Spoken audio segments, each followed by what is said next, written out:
ভেতর থেকে বন্ধ একটি আবাসিক হোটেলের কক্ষ।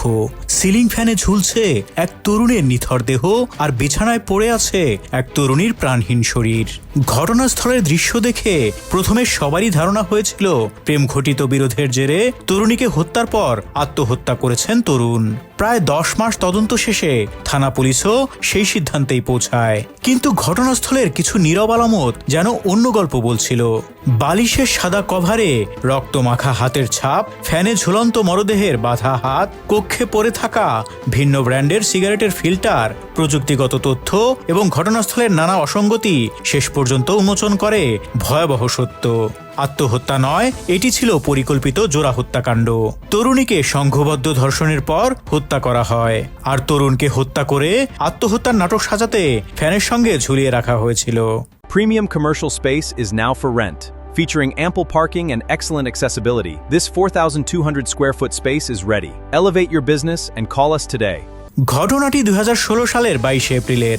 রাজশাহী মহানগরের বোয়ালিয়া থানার হোটেল নাইস ইন্টারন্যাশনালের 303 নম্বর কক্ষ থেকে উদ্ধার করা হয় পাবনা বিজ্ঞান ও প্রযুক্তি বিশ্ববিদ্যালয়ের শিক্ষার্থী সুমায়া নাসরিন এবং রাজশাহী বিশ্ববিদ্যালয়ের শিক্ষার্থী মিজানুর রহমানের মরদেহ। পরদিন সুমায়ার বাবা পুলিশ সদস্য মোহাম্মদ আব্দুল করিম অজ্ঞাতনামা ব্যক্তিদের বিরুদ্ধে ধর্ষণ ও হত্যা মামলা করেন। মামলাটি তদন্ত করে বোয়ালিয়া থানা পুলিশ 2017 সালের 18 ফেব্রুয়ারি আদালতে তথ্যগত ভুল উল্লেখ করে চূড়ান্ত প্রতিবেদন জমা দেয়। সেখানে বলা হয় মিজানুর রহমান সুমায়াকে হত্যার পর আত্মহত্যা করেছেন। তবে এই তদন্তে সন্তুষ্ট হতে পারেননি নিহতদের স্বজন এবং রাষ্ট্রপক্ষ। পাবলিক প্রসিকিউটরের আপত্তির পর আদালত অধিকতর তদন্তের দায়িত্ব দেয় পুলিশ ব্যুরো অব ইনভেস্টিগেশন বা পিবিআই রাজশাহীকে। তদন্তভার পেয়ে ঘটনাস্থলের প্রতিটি আলামত নতুন করে বিশ্লেষণ শুরু করেন পিবিআই কর্মকর্তারা। প্রথমেই তাদের নজরে আসে কয়েকটি গুরুত্বপূর্ণ অসঙ্গতি। কক্ষে 6টি ভিন্ন ব্র্যান্ডের সিগারেটের ফিল্টার পাওয়া যায়, অথচ 2 ভিকটিমের কেউই ধূমপায়ী ছিলেন না। মিজানুরের মরদেহের 2 হাত বাঁধা ছিল, যা আত্মহত্যার সঙ্গে অসামঞ্জস্যপূর্ণ।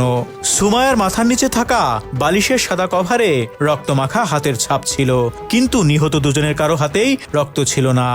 ঘটনাস্থলে পাওয়া মিজানুরের সাধারণ বাটন ফোন দিয়ে ফেসবুকে আত্মহত্যার ইঙ্গিত দিয়ে স্ট্যাটাস দেওয়া অসম্ভব ছিল না। এসব আলামতই তদন্তকারীদের সন্দেহ জাগায় যে ঘটনাটি আত্মহত্যা নয়। কল লিস্ট বিশ্লেষণ, সাক্ষ্য প্রমাণ যাচাই এবং ঘটনার ধারাবাহিকতা পুনর্গঠনের মাধ্যমে একজন সন্দেহভাজনকে শনাক্ত করে পিবিআই। জিজ্ঞাসাবাদে তিনি হত্যাকাণ্ডে জড়িত থাকার কথা স্বীকার করেন এবং অন্য সহযোগীদের নাম জানান। পরে গ্রেপ্তার হওয়া আসামিদের মধ্যে 3 জন আদালতে ফৌজদারি কার্যবিধির 164 ধারায় স্বীকারোক্তিমূলক জবানবন্দি দেন। পিবিআইয়ের তদন্তে উঠে আসে ত্রিভুজ প্রেমের সম্পর্কের জেরে প্রতিশোধ নিতে এই হত্যাকাণ্ডের পরিকল্পনা করেন রাজশাহী বিশ্ববিদ্যালয়ের ভূতত্ত্ব ও খনিবিদ্যা বিভাগের 2য় বর্ষের শিক্ষার্থী রাহাত মাহমুদ। সহযোগীদের নিয়ে তিনি হোটেলের পেছনের দিকের গ্রিল খুলে জানালা দিয়ে কক্ষে প্রবেশ করেন। তখন সুমায়া একা ছিলেন। পরে তাকে দিয়ে মিজানুরকে ফোন করিয়ে কক্ষে ডেকে আনা হয়। তদন্তে জানা যায় কক্ষে ঢোকার পর মিজানুরকে মারধর করে হত্যা করা হয়। অন্যদিকে সুমায়াকে সংঘবদ্ধ ধর্ষণের পর একটি টুল দিয়ে মাথায় আঘাত করা হয়। পরে বালিশ চাপা দিয়ে তাকে হত্যা করা হয়। হত্যাকাণ্ডকে আত্মহত্যা হিসেবে উপস্থাপন করতে মিজানুরের মরদেহ সুমায়ার ওড়না দিয়ে ফ্যানের সঙ্গে ঝুলিয়ে রাখা হয়। হত্যার আগেই ভয় দেখিয়ে মিজানুরের ফেসবুকের পাসওয়ার্ড নিয়ে তার আইডি থেকে আত্মহত্যার ইঙ্গিত দিয়ে একটি স্ট্যাটাস দেওয়া হয়। ব্যবহৃত স্মার্টফোনটি নিয়ে যায় আসামিরা। এরপর কক্ষের মূল দরজা ভেতর থেকে বন্ধ করে জানালা দিয়েই পালিয়ে যায় তারা। দীর্ঘ তদন্ত শেষে 2019 সালের 15 এপ্রিল পিবিআই 6 জনের বিরুদ্ধে নারী ও শিশু নির্যাতন দমন আইনে অভিযোগপত্র দেয়। তারা হলেন মূল পরিকল্পনাকারী রাহাত মাহমুদ, আহসান হাবিব ওরফে রনি, বোরহান কবির ওরফে উৎস, আল আমিন এবং হোটেল নাইস ইন্টারন্যাশনালের কর্মচারী বখতিয়ার ও নয়ন হোসেন। তদন্ত কর্মকর্তা তৎকালীন রাজশাহী পিবিআইয়ের এসআই মহিদুল ইসলাম বলেছেন, এটি ছিল একটি ক্লুলেস হত্যাকাণ্ড। তবে ঘটনাস্থলের আলামতই শেষ পর্যন্ত তদন্তের মোড় ঘুরিয়ে দেয়। তার ভাষ্য, থানা পুলিশের প্রতিবেদনে মিজানুরের মৃত্যুকে আত্মহত্যা বলা হলেও ঘটনাস্থলে পাওয়া বিভিন্ন আলামত সে ধারণার সঙ্গে মিলছিল না।